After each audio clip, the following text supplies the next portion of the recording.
Bonsoir et bienvenue encore à cette capsule de l'Assemblée du Plein Évangile. C'est un plaisir de vous accueillir encore ce soir.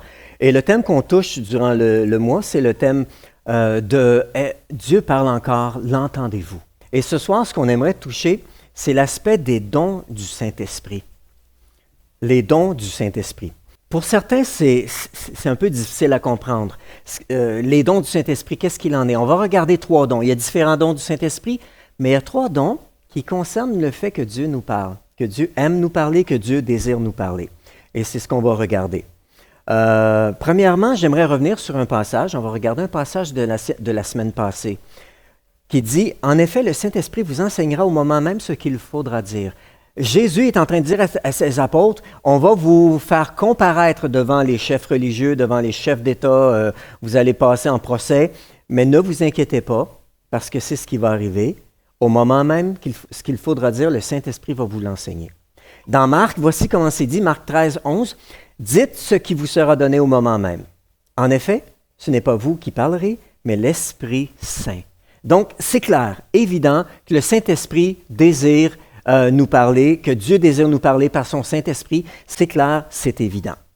Maintenant, les dons du Saint-Esprit, on va regarder en particulier dans 1 Corinthiens au chapitre 12, on voit quelque chose de vraiment particulier. Regardons-le. 1 Corinthiens chapitre 12, dès les premiers versets, l'apôtre Paul nous parle de ça.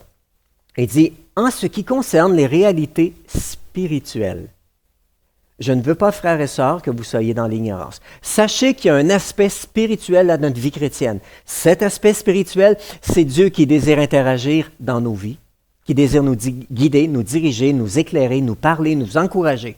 Dieu désire le faire. Continuons notre lecture, toujours dans 1 Corinthiens 12. « Il y a diversité de dons, mais le même esprit. » Donc, il y a différents dons qui existent.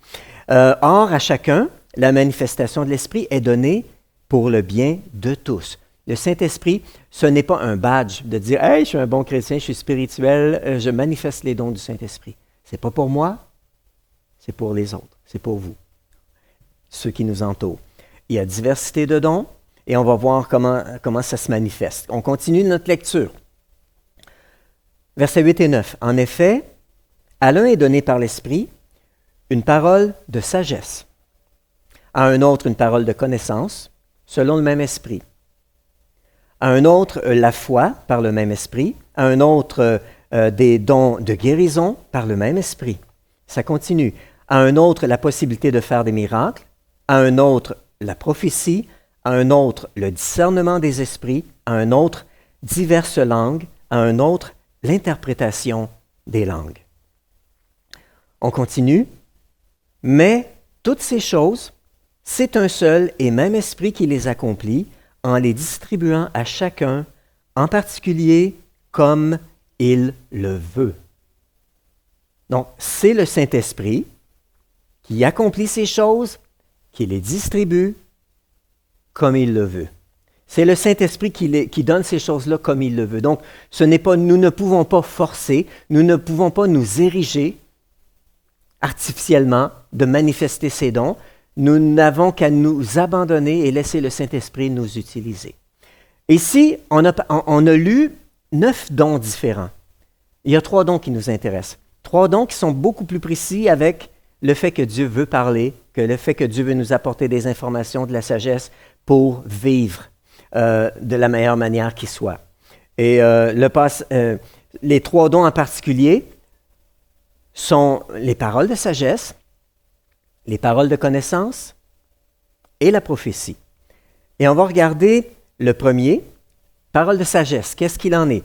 Les paroles de sagesse. Qu'est-ce qu'une parole de sagesse?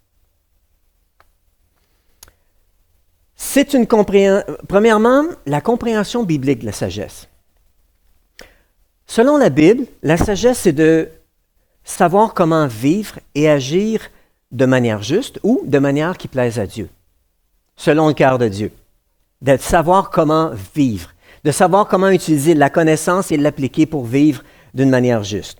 Et ici, lorsqu'on parle de parole de sagesse, Paul ne parle pas ici simplement de sagesse, mais d'une parole. Il utilise le mot dans le grec « logos », logos de sagesse. Il fait référence donc à une inspiration particulière qui vient de Dieu qui s'exprime verbalement dans un contexte en particulier. Regardons une définition, essayons une définition. Je vais vous le mettre à l'écran. C'est une sagesse, donc une parole de sagesse, c'est une sagesse surnaturelle donnée sur l'instant pour permettre à une personne de prendre la bonne décision ou de donner la bonne réponse ou de sortir d'une impasse ou de savoir quoi faire dans une situation précise. Autrement dit, le Saint-Esprit a une boîte à outils qui met à notre disposition différents dons. Et ces outils-là, en particulier la parole de sagesse, est là pour nous dépanner quand on ne sait pas quoi faire. Je le dis dans des termes très simples. Ça n'a rien à voir avec le quotient intellectuel. On n'acquiert pas une parole de sagesse à travers l'expérience, l'apprentissage. Elle est donnée d'une manière surnaturelle par Dieu. Il y a une différence entre une parole de sagesse et l'observation que je fais lorsque j'ai une personne devant moi. Je peux observer la personne, son comportement, son tempérament. Et à travers quelques bribes d'informations qu'elle m'a données sur sa vie, sur les expériences, je peux facilement apporter une parole qui est basée sur mon observation. Ça, ce n'est pas une parole de sagesse. C'est une parole qui vient de moi. Des exemples bibliques. On a dans Acte 6, les apôtres sont confrontés à un dilemme. Il y a des plaintes, les gens se plaignent, les hellénistes sont mal servis ou ils ont l'impression d'être mal servis dans l'Église. Qu'est-ce qu'on fait? Les apôtres deviennent vraiment de plus en plus débordés et on voit ici une décision vraiment sage qui peut peut-être provenir d'une parole de sagesse. Choisissez parmi vous 6 hommes, etc., remplis de l'Esprit. Donc on voit que les apôtres répartissent la responsabilité sur tout le monde qui est là. Et je suis convaincu que parmi les gens qui ont été choisis, il y avait des hellénistes pour éviter justement le commérage et autres. La suite, c'est parole de connaissance. Un autre élément intéressant des dons de l'Esprit, de la boîte à outils que le Saint-Esprit met à notre disposition, la parole de connaissance. Le terme connaissance dans la Bible fait toujours référence à des connaissances de la foi, les vérités de la foi, je veux dire, ou des connaissances de faits ordinaires. Mais ici, le don de la parole de connaissance fait référence à une connaissance surnaturelle et de faits, d'éléments qui ne viennent pas de l'étude, qui ne viennent pas de la recherche, qui ne viennent pas de l'expérience, qui ne viennent pas de moyens humains. Souvent, la parole de connaissance implique la connaissance de quelque chose que Dieu désire faire ou faire connaître dans une situation précise. Essayons une définition. Je vais vous la mettre à l'écran. Voici. La parole de connaissance, donc, c'est une connaissance surnaturelle de fait qui nous est révélée instantanément par le Saint-Esprit. Elle nous permet de saisir ce que Dieu désire réellement accomplir dans une situation précise. C'est ma définition. C'est-à-dire, j'ai réalisé, c'est vraiment une connaissance surnaturelle qui vient instantanément. Ce n'est pas quelque chose qui se déroule au ralenti. Ce n'est pas que Dieu est en train de nous enseigner et ensuite on a cette connaissance-là. Instantanément, en une fraction de seconde, on est conscient de faits qu'on ne connaissait pas auparavant. Et en général, c'est que Dieu nous permet de saisir ce qu'il veut accomplir dans une situation précise. Donc, ça amène un éclairage à une situation qui permet à Dieu d'accomplir sa pleine volonté dans une situation. Je vais me référer à ce que Jean dit. L'apôtre Jean, dans 1 Jean chapitre 5, verset 14, dit « Si nous demandons quelque chose conformément à sa volonté, il nous écoute. » Donc, pour moi, la parole de connaissance, c'est un moyen par lequel Dieu nous avertit de ce qui correspond à sa volonté dans une situation particulière. Dans Acte 14, lorsque Paul est à Lystre, Paul est en train de prêcher l'Évangile devant des gens, il y a beaucoup de gens. Et dans la foule, il y a un handicapé qui est là qui ne peut pas marcher. C'est le verset 9 et 10 dans Acte 14. Donc, Paul fixa les regards sur lui et voyant qu'il avait la foi pour être sauvé. Je ne savais pas que la foi, c'est visible. Paul, ayant réalisé qu'il a la foi pour être sauvé, il lui dit d'une voix forte, « Lève-toi sur tes pieds. » Il se leva d'un bond et se mit à marcher.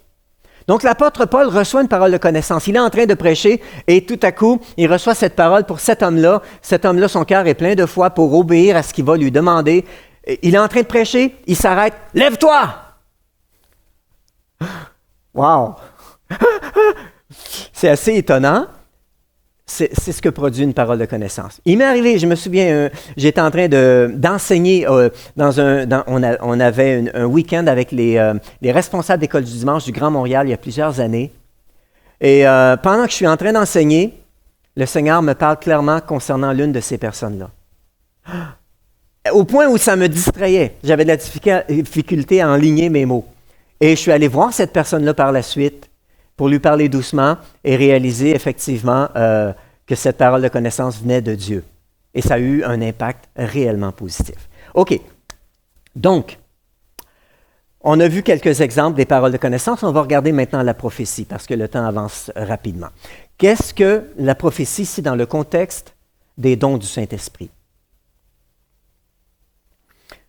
Dans 1 Corinthiens 14, verset 3, on l'avait vu tout à l'heure, celui qui prophétise, donc je veux clarifier, celui qui prophétise parle aux hommes, les édifie, les encourage, les réconforte. Donc tout de suite au départ, on voit le but de la prophétie. La prophétie est là pour édifier, pour encourager, pour réconforter. Donc la prophétie énonce un message inspiré par le Saint-Esprit qui est surtout pour édifier, encourager, réconforter. Donc, quelqu'un qui prophétise, c'est quelqu'un qui parle de la part de Dieu. Alors, si on extrapole un peu, quand Dieu parle, qu'est-ce qu'il aime faire? Qu'est-ce qu'il aime accomplir? Édifier, encourager, réconforter. C'est ce que Dieu aime accomplir. Alors, souvent, on a mal compris la prophétie et on croit que la prophétie, elle est là pour juger, pour condamner, pour mettre à jour les péchés des gens.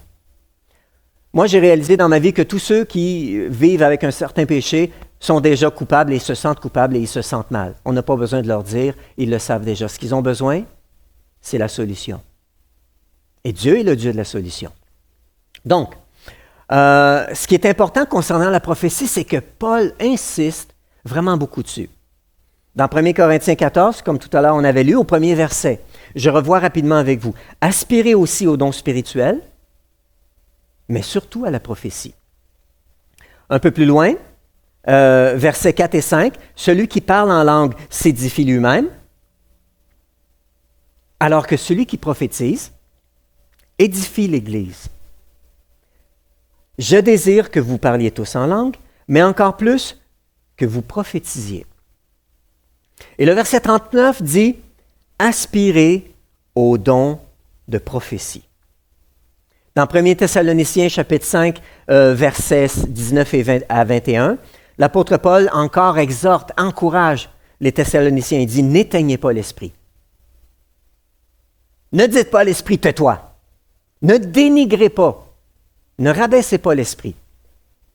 Ne méprisez pas les prophéties, au verset 20. Mais examinez tout et retenez ce qui est bon. Donc, il semble que c'était vraiment important de la part de Paul. Et je crois que peut-être c'était du fait que la prophétie, c'est Dieu qui désire parler pour encourager, fortifier, consoler. On va regarder une définition. Voici une définition. On va tenter une définition pour la prophétie avant de terminer. La prophétie, c'est un message spontané, directement inspiré par le Saint-Esprit. Et la prophétie va libérer la révélation de Dieu dans le contexte actuel. Donc, la prophétie se distingue de l'enseignement parce que l'enseignement, habituellement, implique une présentation ou une présentation organisée, préparée. Présentement, je ne suis pas en train de vous prophétiser, je suis en train de vous enseigner sur la prophétie. La prophétie, parce qu'elle vient de Dieu, elle a le pouvoir d'accomplir ce qu'elle proclame. Que ce soit une conviction, un conseil, une consolation, un réconfort, qu'importe ce que ça apporte, la prophétie a la capacité de s'accomplir en elle-même. Toute parole qui vient de la bouche de Dieu a la capacité de s'accomplir. On joint à ça le fait que Paul dit « examinez toutes choses, retenez ce qui est bon ». On a besoin d'exercer notre jugement quand même lorsqu'on reçoit une parole de la part de Dieu. Et ça ne semble pas en ligne avec ce que Dieu dit, déclare, on peut juste le mettre de côté. La prophétie se manifeste de différentes manières et un mot prophétique, ça peut être un conseil spécifique de la part du Saint-Esprit. Ça peut être une révélation des secrets d'un cœur. Et ici, lorsqu'on parle de révéler les secrets du cœur, ce ne sont pas les péchés. Mais très souvent, des situations difficiles que des gens vivent gardent à l'intérieur d'eux-mêmes. Et lorsqu'ils réalisent que Dieu est au courant de ce qu'ils vivent, ils s'ouvrent à Dieu. Le secret des cœurs. Ça peut aussi amener à reconnaître ce qui est invisible pour l'œil. On a l'exemple de Samuel dans l'Ancien Testament. Il voit des costauds devant lui. Il dit certainement, le prochain roi d'Israël est ici. Et Dieu lui dit, non, non, non, non. Le prochain roi d'Israël, c'est le jeune adolescent qui est là. Ce que Samuel ne réussissait pas à voir à travers une parole de connaissance ou à travers Dieu qui parle, il l'a reconnu. Ce qu'il ne pouvait pas voir de l'œil visible, c'est-à-dire la situation réelle. Et très souvent, c'est la raison pour laquelle Dieu veut nous parler, pour nous sortir de ce qu'on voit de nos yeux puis qu'on interprète différent de ce que Dieu désire accomplir, sa volonté parfaite. Et parfois, la prophétie peut annoncer l'avenir. Mais plus souvent, la prophétie n'est pas une prédiction, mais une parole actuelle de Dieu, annonçant la révélation de Dieu dans la situation présente, de manière à encourager, instruire, fortifier ceux qui l'entendent. En conclusion, je vais terminer avec ça. En conclusion, ce soir, rapidement, je vois l'heure avancer. Regardons quelques éléments importants que l'apôtre Paul clarifie sur les dons de l'Esprit. Le Saint-Esprit nous fait des dons. C'est une boîte à outils qu'il nous offre. Mais c'est le Saint-Esprit qui décide quels dons il donne à chacun. Mais ils sont là disponibles, à nous de les saisir en étant disponibles. La première notion dans 1 Corinthiens 12, comme on avait vu tout à l'heure, la manifestation de l'Esprit est donnée à chacun pour le bien de tous. Les dons de l'Esprit ne sont pas des médailles qu'on se fixe ici pour dire « je suis un bon chrétien spirituel ». Les dons du Saint-Esprit sont pour les autres. Je suis donc dans une attitude de serviteur pour communiquer de la part de Dieu. C'est le Saint-Esprit qui accomplit ces choses-là en les distribuant à chacun en particulier comme il le veut. Donc, c'est le Saint-Esprit qui a le dernier mot pour offrir ses dons. Mais souvent, j'ai remarqué qu'on a le dernier mot parce qu'on n'ose pas utiliser même les dons que le Saint-Esprit met à notre disposition. Pour chacun d'entre nous, il y a un don, il y a des dons du Saint-Esprit qui sont disponibles qu'on n'a peut-être pas encore utilisés. Un autre point important, c'est 1 Corinthiens 13. Parce que les chapitres du Saint-Esprit, c'est 1 Corinthiens 12 à 1 Corinthiens 14. Ça inclut Corinthiens 13. Ne l'enlevons pas de notre compréhension. 1 Corinthiens 13 dit au premier verset, « Si je n'ai pas l'amour, je suis un cuivre qui résonne, une cymbale qui retentit. » Qu'importe ce que je parle de la part de Dieu, ça ne fait plus aucun sens si je ne suis pas motivé réellement par l'amour. Si je ne suis pas motivé par l'amour, il y a d'autres éléments, j'aurai un autre agenda. Celui de me faire valoir, qu'importe, celui de vouloir pousser un point, celui d'influencer, mais ce ne sera pas l'amour. Donc, ça va fausser ce que Dieu désire apporter. C'est un peu comme la prophétie, c'est un colis que je reçois de la part de Dieu que je remets. Je ne vais pas ouvrir le colis, regarder et dire « Ah non, non, ça, c'est pas adéquat, je vais ajouter ça à la place et ça à la place » et je remets. C'est la raison pour laquelle Paul dit que 2 ou 3 prophétisent dans 1 Corinthiens 14 et que les autres examinent, comme on a vu dans Thessaloniciens aussi. On examine, on retient ce qui est bon. On est tous en apprentissage dans l'exercice de parler de la part de Dieu ou d'entendre la voix de Dieu et notre jugement doit toujours être exercé. Dernièrement, celui qui prophétise parle aux hommes, les édifie, les encourage, les réconforte. Donc, la prophétie est là pour encourager. Ce qui est important de savoir, c'est que la prophétie, en terminant, ne va jamais apporter de nouvelles révélations à ce que Dieu a déjà lui-même révélé en Jésus-Christ. Et l'apôtre Paul dit aux Galates, même si c'était nous, même si c'était un ange du ciel qui venait, vous apportez un évangile qui serait différent de ce que nous avons prêché, qu'il soit maudit. En conclusion, revenez nous joindre dans le Zoom.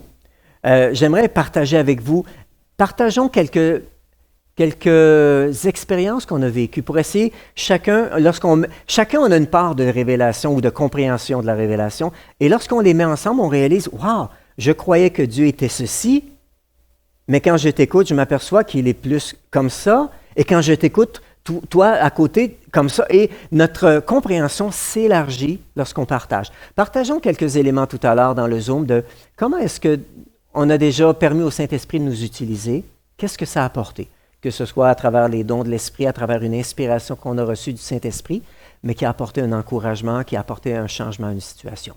Que Dieu vous bénisse abondamment. Et la semaine prochaine, on aimerait compléter ce thème en parlant d'activation. Comment grandir dans l'écoute et dans le fait d'être utilisé de la part de Dieu pour parler de sa part aux autres, pour encourager, édifier et consoler les autres. Que Dieu vous bénisse abondamment, si je peux dire ainsi. Rejoignez-nous dans le Zoom tout à l'heure et on va pouvoir en parler un petit peu plus. À bientôt.